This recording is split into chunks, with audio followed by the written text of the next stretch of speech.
Ryan Massey says, in your filmography, you managed to work with Robin Williams a few times. I was wondering if you had any stories about him. What, if any, interactions did you have with him?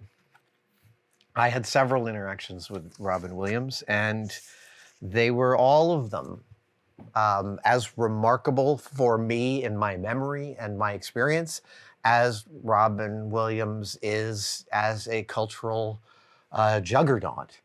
I mean, in addition to being such a massive comedian, followed by being such a massive movie star, what you might not realize is that he was a San Francisco native, and because of his fame and his power, I swear he brought billions of dollars of film work to San Francisco over the course of his life, for which my union sisters and brothers are immensely grateful.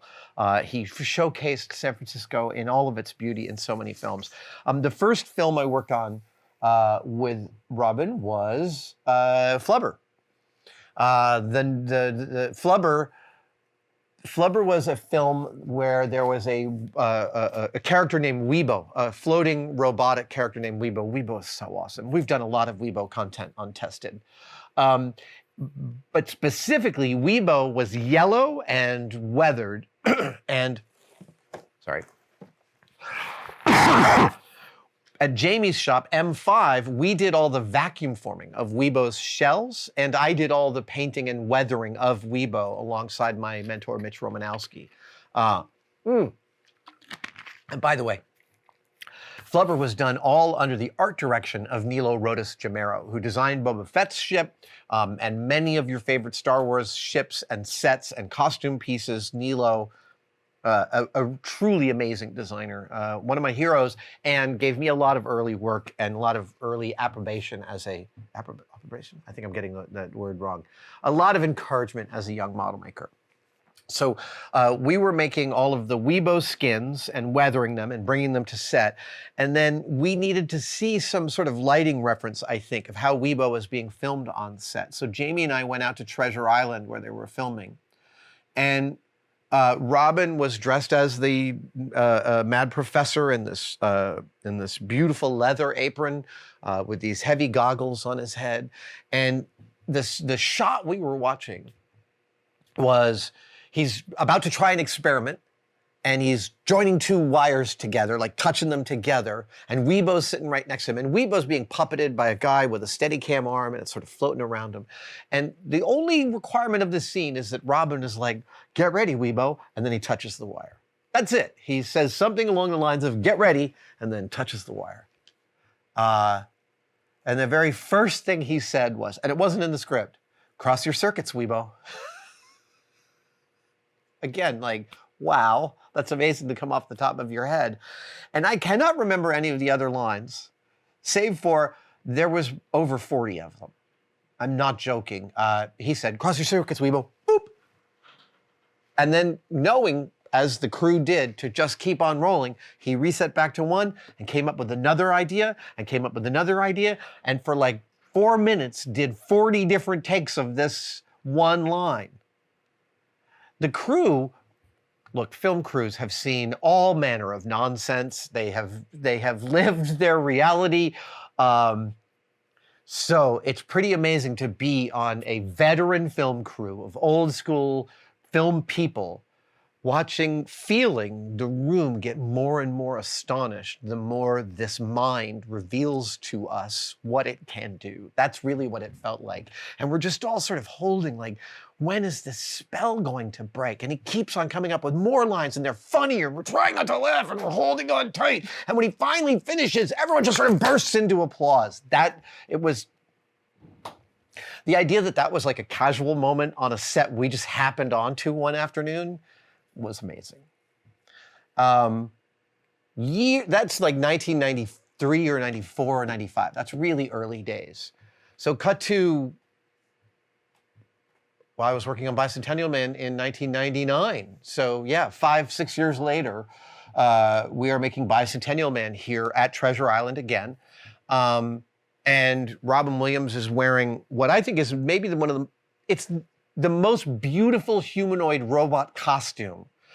The aesthetics of it are they're arguable, but as far as an execution of an all-hard outer robot suit, Steve Johnson's effects company, XFX, built all the suits for Robin's character for Bicentennial Man, and they were so surpassingly gorgeous. We're talking no soft parts visible, like hemispheres at the elbows. Go watch Bicentennial Man. There's no CG in that suit. It's a masterpiece. And you know, I was in the props department. We were making props and stuff for hanging on the wall of different doctors and people Robin's character was visiting. So we didn't go onto set. We didn't see the set. But however, I do want to, as another aside, I want to point out that the production designer of Bicentennial Man was Norman Reynolds, who was the production designer for Star Wars, an absolute like legend in my head. And it was thrilling to get drawings from Norman Reynolds and a request to execute this within a certain period of time. Just absolutely thrilling. But so anyway, like I said, we didn't do a lot of set work. We didn't go on set a lot from the props department. But one day I went to the bathroom and I came back out. And again, this is late 1999. And Robin Williams is standing at my desk in his complete robot costume except for the head. He's standing at my desk and someone goes, there he is, and he looks over at me and he's waiting for me at my desk. And I'm all like, what the hell is going on? Robin Williams is standing at my desk. And I go over and he goes, hey, are these your toolboxes? And so just to remind you, when I first got to ILM, my tools were in a pair of doctor's bags, black leather doctor's bags. And I got to ILM with these 2 doctor's bags full of about 500 tools, and I put them down at my side, and they allowed me to be really fast. I'd open up both of those bags, and I'd grab whatever I need and work really quickly. And then my boss at that time, Michael Lynch, was like, you know, those would be a lot more useful if you could scissor lift them up to the table height and then you wouldn't have to lean over to get them. And he was joking, but that was a great idea. And so I executed that idea. So what Robin had seen was these 2 scissor lift doctor bags sitting at my desk. And that's what he wanted to talk about. And he told me that his grandfather was a tinkerer and he grew up with this kind of stuff around. And we chatted for a while. And while he is admiring the toolboxes, I'm like, may I look at the costume? And so I'm grabbing his arm and manipulating it and seeing how the costume moves. It was really lovely. That was a fun shoot. There were things that were difficult about that shoot, but they were above my pay grade. So I had a good time on that shoot. Later on the same film, Bicentennial Man, I am at the craft services table one morning, prepping myself a bagel like you do. I'm getting a coffee, I'm getting a bagel, I'm putting my stuff on it, and there's Robin. And the 2 of us are alone at the crafty table, just making our breakfast, and we start chatting. And I bring up a news item from that morning because I know that he will like this news item. I point out, did you see that a boat foundered off the coast of Florida with 2.5 tons of cocaine on board? This was a great prompt for Robin Williams. He loved this idea, and he starts to talk about the people that show up to randomly help. Volunteers coming out of the woodwork, and he starts doing impressions of the kind of twitchy people that are going to show up to help clean up 2.5 tons of cocaine. This goes on and on and on. He starts to pretend news reports. It ends up, after like 3 or 4 minutes, he's doing full-on impressions of coked-up dolphins.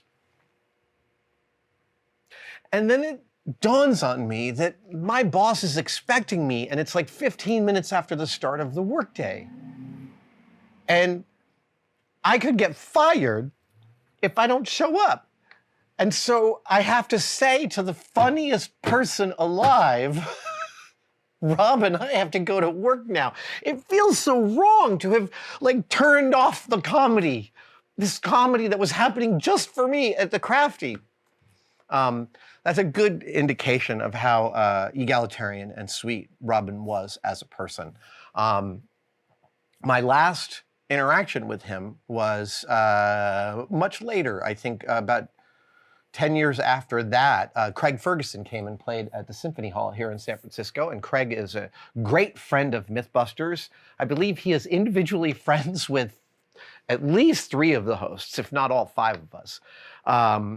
Anyway, Craig Ferguson played the symphony space, and Robin Williams and Craig were friends. So Robin came to the show, and afterwards, we went out to dinner with the Mythbusters crew because Craig had provided us with like 25 tickets for the whole crew to go see his show. So then he hosted a dinner at Jardiniere, and we all had this wonderful dinner. And down at one end of the table, it was me and Robin and my wife and Craig Ferguson sitting in a row. And we just laughed. We laughed for 2.5 hours. And that was the most fun. Robin, in addition to being the funniest person alive, was also incredibly generous listener and loved a good story, loved asking more questions about a story, loved the adventure and the drama of a story, and then would contribute. I also got to, Robin was famous for, I won't say stealing jokes, because in comedy, they sort of understood that when things came into Robin's head, they sometimes came out without attribution, but that anytime anybody came to him and said, "I think you stole my joke," he would just pay them, he'd pay them right? He'd make that whole. So when you hear a lot of discussions about comedians stealing jokes, you'll often see a paragraph about how Robin got a pass for being really honorable about it. But I got to watch him at that dinner tell a story that I knew didn't happen to him. I got to see that pathology of the person who's, they want to tell you this, they want to share a narrative, they want to bring you in, they want to wheel and spin a narrative around you and put you into a joke and give you a laugh. That was really thrilling.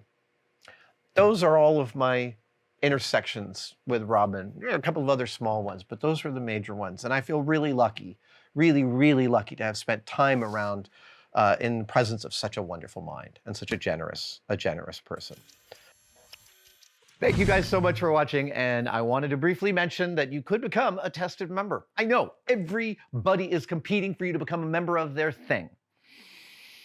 What I want to express to you is that the Tested membership has become such an important part of the Tested family. We get tremendous feedback from the Tested members, and they expand the stories that we can tell and the things that we have access to. And you can become a part of it right now by clicking on the link below. See you in the chat.